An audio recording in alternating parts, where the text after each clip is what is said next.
नमस्कार दोस्तों, मैं हूं रामेंद्र सिंह चौहान। दुनिया में इस समय एक अजीब स्थिति चल रही है। यूं कहें कि डर को कैश कराया जा रहा है तो शायद कोई अतिशयोक्ति न होगी। जी हां, दुनिया में जो हालात दिख रहे हैं, अमेरिका, रूस, यूक्रेन, युगांडा, चाइना और जापान, जो हालात दिख रहे हैं वह कहीं न कहीं विश्व युद्ध की ओर इशारा कर रहे हैं। यूक्रेन और रूस का, यानी रूस ने यूक्रेन पर जो हमला किया है उसका अभी यह हमला और युद्ध एक तरह से जारी है और इसमें रूस ने यूक्रेन का करीब 15% एरिया अपने कब्जे में ले लिया है। इसमें 4 बड़े इलाके हैं जिन पर रूस ने कब्जा किया है। अब रूस ने कब्जा कर लिया है इस पर और साथ ही एक बड़ा संदेश दिया है रूस ने कहा है कि इन 4 इलाकों में जो करीब 15% यूक्रेन का हिस्सा है, क्षेत्रफल है, जिस पर रूस ने अपना कब्जा किया है, रूस ने कहा है कि इन इलाकों में कोई भी किसी भी प्रकार का हमला होता है तो वह सीधे सीधे रूस पर हमला माना जाएगा। रूस के साथ युगांडा खड़ा है। अब बात करते हैं इसी के साथ आगे। रूस के इस बयान के बाद यूक्रेन के राष्ट्रपति जेलेंस्की ने अपने आप को, यानी यूक्रेन को नाटो में शामिल करने के लिए बड़ी पहल कर दी है। उन्होंने इसके लिए आवेदन तत्काल किया है। अब इसके साथ ही आगे देखते हैं कि नाटो में शामिल होने की इस प्रक्रिया के दौरान ही दुनिया का दादा कहे जाने वाले या दादागिरी करने वाले अमेरिका ने साफ तौर पर कहा है कि नाटो क्षेत्र में शामिल सभी देशों की 1 इंच भी जमीन वह नहीं जाने देंगे। अमेरिका के राष्ट्रपति जो बाइडेन ने अपना यह बयान अभी हाल में दिया है कि यदि नाटो क्षेत्र के किसी भी देश के, यानी नाटो से जुड़े किसी भी देश की 1 इंच जमीन पर, 1 भी इंच जमीन पर यदि कोई अपना दावा करता है या हमला करता है तो वह सीधे सीधे एक विश्व युद्ध को, यानी परमाणु बम हमले को, न्यूक्लियर वेपन्स को आमंत्रण देता है। अप्रत्यक्ष रूप से कहें या प्रत्यक्ष रूप से यह संदेश दुनिया के सामने अमेरिका का आया है। इसके साथ ही अब बहुत सारी चीजें खुलकर सामने आ रही हैं कि रूस और अमेरिका दोनों आमने सामने खड़े हो गए। रूस के राष्ट्रपति व्लादिमीर पुतिन ने अभी हाल में कहा कि पश्चिम ने भारत को न केवल लूटा बल्कि उसे गुलाम भी बनाया। व्लादिमीर पुतिन का यह कथन भारत को अपने साथ लेने का है। हालांकि भारत और रूस की मित्रता काफी लंबे समय से चली आ रही है। अब रूस के राष्ट्रपति व्लादिमीर पुतिन का यह कहना कि पश्चिम ने भारत को गुलामी में रखा और पश्चिम ने भारत को लूटा, यह एक बड़ा संदेश दुनिया को दिया है कि पश्चिम के देश, यानी पश्चिम पूरी दुनिया पर अपनी दादागिरी दिखाता है, अपना दबदबा कायम रखना चाहता है और वह दूसरे देशों को दबा कर रखना चाहता है। रूस के राष्ट्रपति व्लादिमीर पुतिन ने यह भी कहा कि पश्चिम अब रूस पर अपनी निगाह रखता है और रूस को अपने कब्जे में लेना चाहता है। उस पर वह अपना एक तरह से अप्रत्यक्ष दखल चाहता है पश्चिम।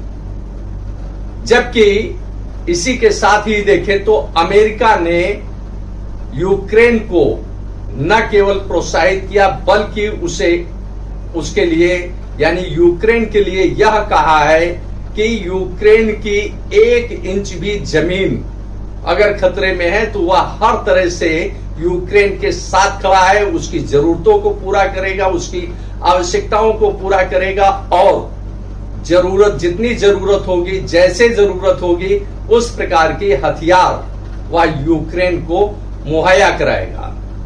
अमेरिका का यह एक बड़ा संदेश है जिससे अमेरिका और रूस एक तरह से दुनिया में एक बार फिर आमने सामने खड़े हुए हैं।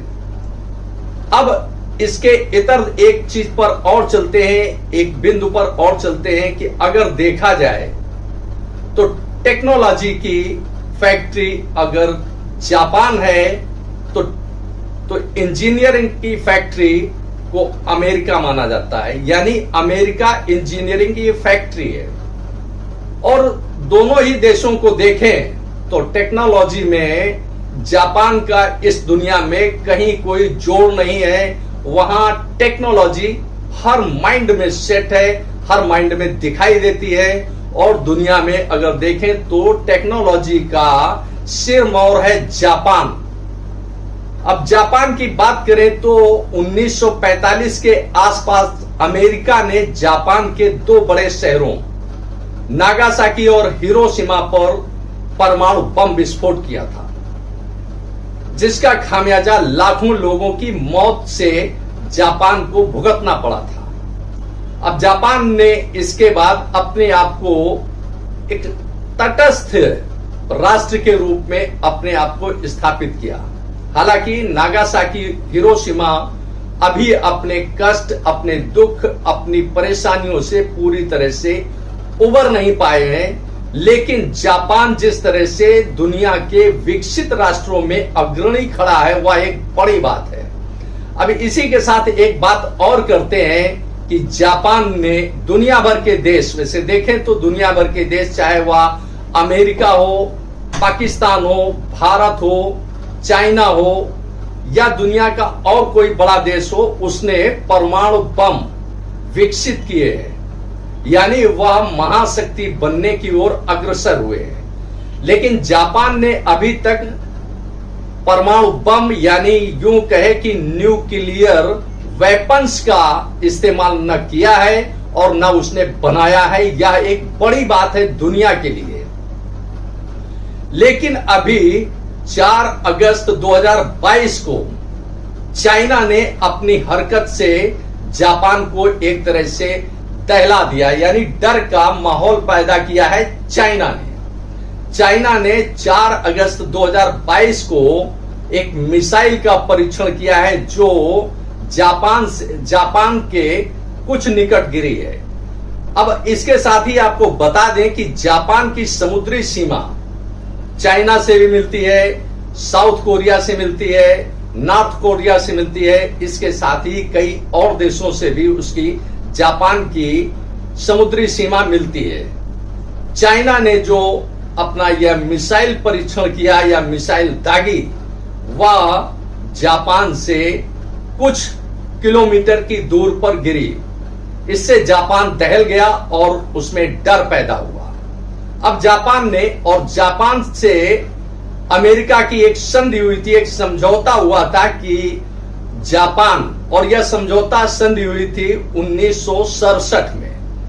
जापान और अमेरिका के बीच जो यह समझौता हुआ था उसमें स्पष्ट रूप से कहा था अमेरिका ने कि जापान कोई वेपन्स ऐसे नहीं तैयार करेगा, परमाणु बम नहीं तैयार करेगा, युद्धक सामग्री नहीं तैयार करेगा और न वह अपने यहां रखेगा।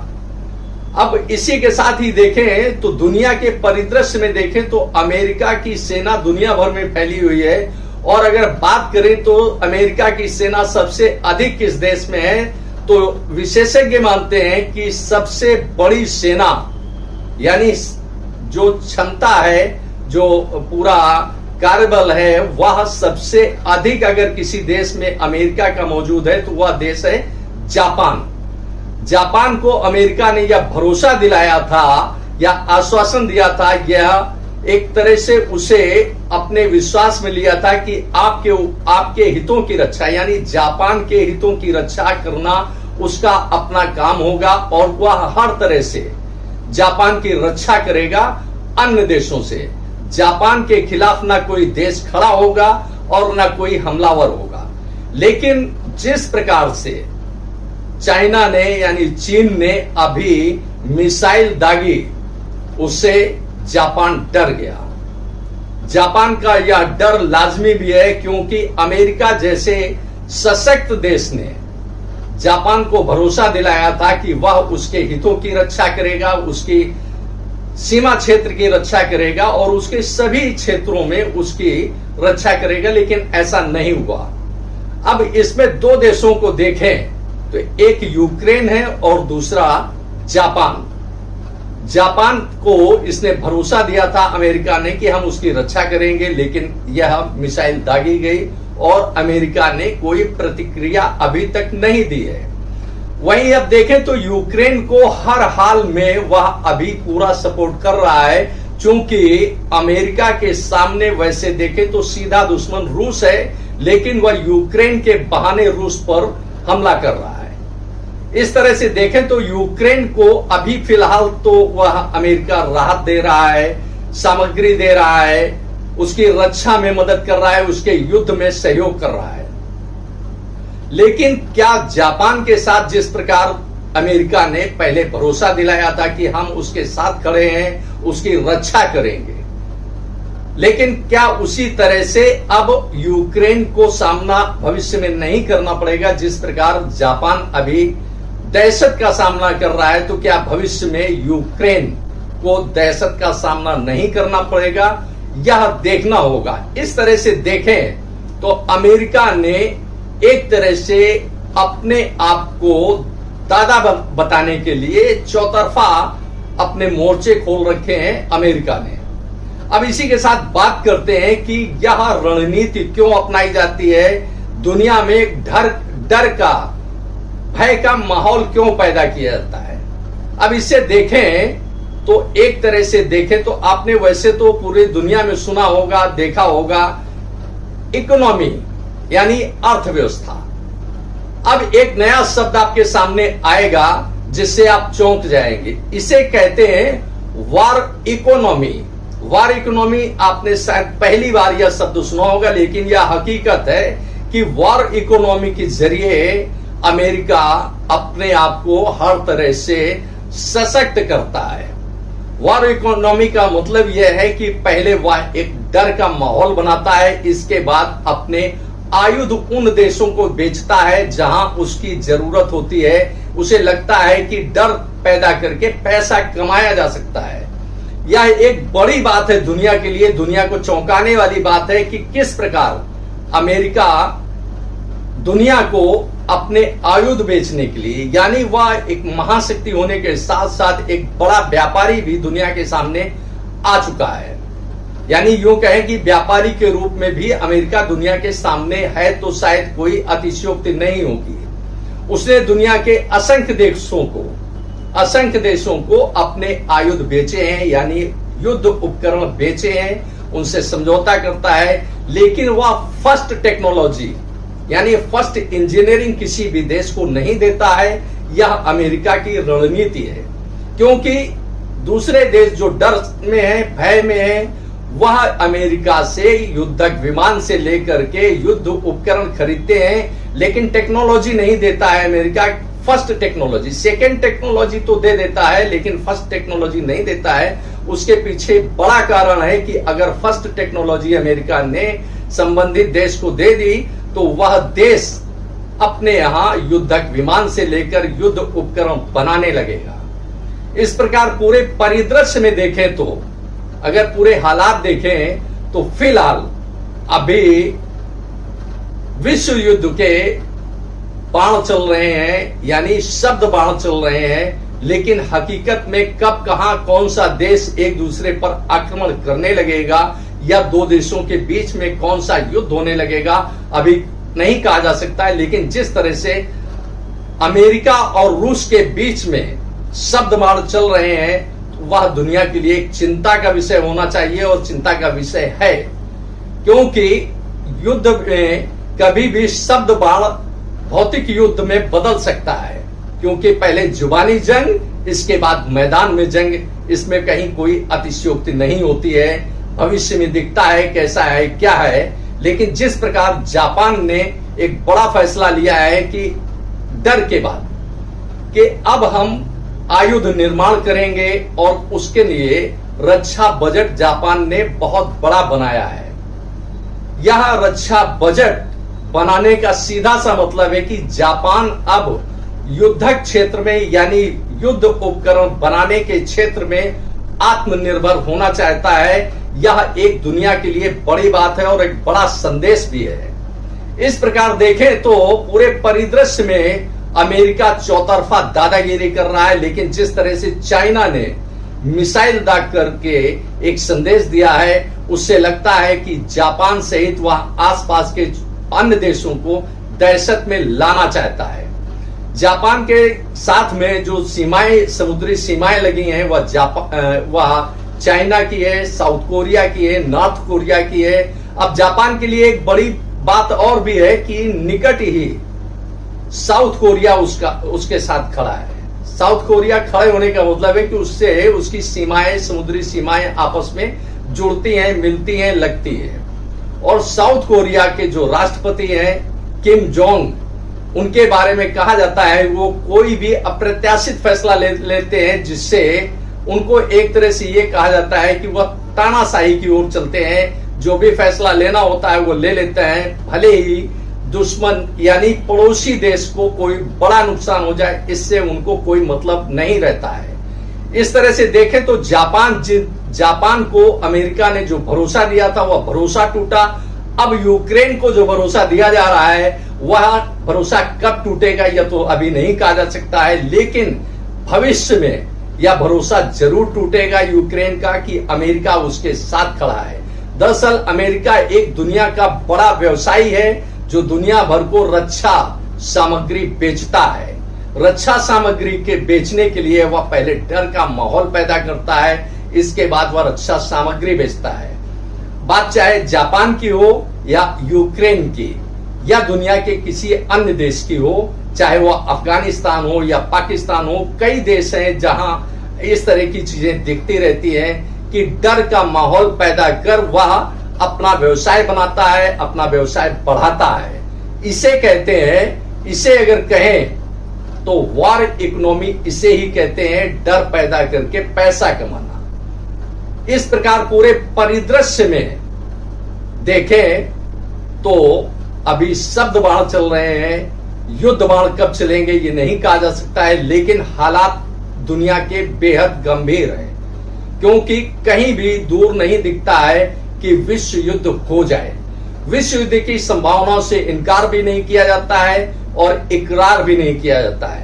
अब ऐसे में जो रूस ने कहा है कि पहले भारत को गुलाम बनाया, भारत को लूटा, वैसे ही पश्चिम देश अब रूस को अपना निशाना बना रहे हैं, रूस पर कब्जा करना चाहते हैं, रूस को गुलाम बनाना चाहते हैं, रूस को लूटना चाहते हैं। तो इसमें देखें तो शायद रूस के राष्ट्रपति व्लादिमीर पुतिन का जो कहना है वह कोई शायद गलत नहीं होगा, क्योंकि उन्होंने यानी व्लादिमीर पुतिन ने जो कहा है वह भारत उस दौर से गुजर चुका है, भारत ने वह सारी चीजें देखी है।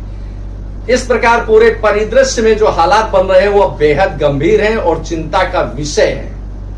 आपने इस वीडियो को देखा, आपको यह वीडियो कैसा लगा हमें कमेंट बॉक्स में अवश्य बताएं। दोस्तों वीडियो को शेयर करें, अपने सर्किल में शेयर करें, अपने फ्रेंड्स के बीच में शेयर करें। दोस्तों यदि आप हमारे चैनल पर नए हैं तो हमारे वीडियो चैनल को सब्सक्राइब करें, जिससे हमारे आने वाले वीडियो, आने वाले नोटिफिकेशन आपको मिल सके। दोस्तों आपने इस वीडियो को देखा, दोस्तों वीडियो को लाइक करना ना भूलें, इससे हमारा मोटिवेशन होता है, हमारा प्रोत्साहन होता है। आपने वीडियो को देखा, आपका बहुत बहुत धन्यवाद। Thank you. जय हिंद, जय भारत।